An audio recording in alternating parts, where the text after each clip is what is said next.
Nakuhanan pa ng CCTV ng hotel yung flight attendant na si Christine Dacera ilang oras bago siya natakpuang patay noong bagong taon. Kabilang ang kuha ng CCTV sa mga ebidensyang sinusuri ng pulisya para mapagtagni-tagni kung ano ang nangyari kay Christine. Nakatutok si Marisol Abduraman.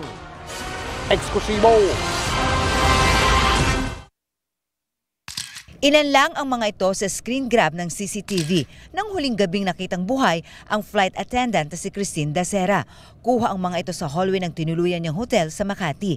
Ang isang screen grab may timestamp na 11:38 ng gabi noong December 31.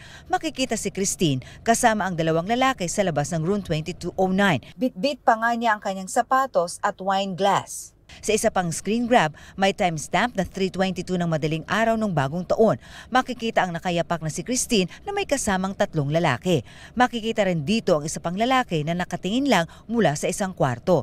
Ilang segundo lang makalipas, makikita naman si Christine na kausap ang isang lalaki habang magkaakbay namang naglalakad palayo ang dalawa pang lalaki. Nakatingin naman ang tatlong iba pa sa bandang dulo ng hallway. Eksklusibong binigay ng isang source sa GMA News ang mga screen grab ng CCTV na kasama sa mga sinisilip na ebidensya ng pulisya para malaman kung ano ang nangyari kay Christine.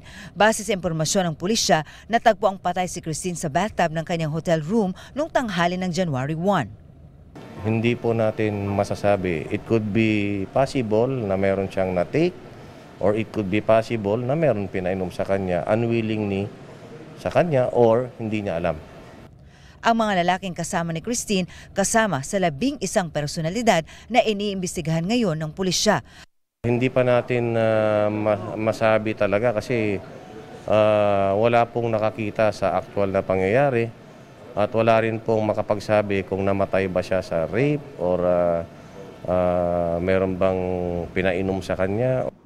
3 sa kanila ang hawak ngayon ng pulisya habang 8 ang hinahanap pa rin sa ngayon. If you have nothing to hide, then siguro I would advise you to voluntarily surrender yourselves sa police station. Okay? Kung takot po kayong sumurrender, pwede po kayong magpasama sa mga abogado ninyo. Pwede rin po kayong pumunta sa simbahan, samahan kayo ng pare. Kasi kung wala naman kayong kasalanan, bakit tayo magtatago? Huwag na raw hintayin pa na lumabas ang warrant of arrest. Kasi pag lumabas yung warrant of arrest, baka manlaban kayo, alam nyo na saan kayo pupunta. Alangan naman, pag binaril mo ko, babariling kita. Maaari namang managot ang pamuno ng hotel dahil sa nangyaring party. If the room is only good for 4, dapat 2 lang. Kasi GCQ pa tayo ngayon .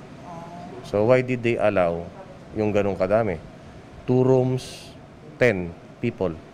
So it's already a violation of the IATF rule. Samantala, ayon sa Makati Police, kaibigan ni Christine ang manager ng hotel at sumama pa ito sa party. Wala pang pahayag ang hotel sa ngayon.